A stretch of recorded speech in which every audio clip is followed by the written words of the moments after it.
মা হলো সকালের প্রথম হাসি, রাতের শেষ ভরসা।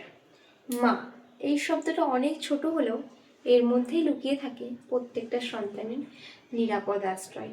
সেই মা মা কখনো ক্লান্ত হয় না তার সন্তানের জন্য ভাবতে। মা কখনো বিরক্ত হয় না বারবার মা ডাক শুনতে। মায়ের ভালোবাসার কোনো স্বার্থ নেই।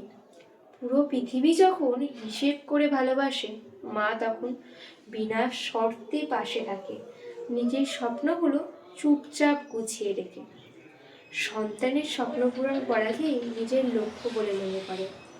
জীবনে যতই বড় হয়ে যায় না কেন, মায়ের কাছে আমরা সবসময় সেই ছোট সন্তানই থাকি। মা হলো সেই গল্প যার কোনো শেষ নেই।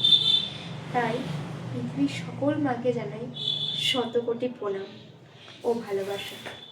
Happy mother's day.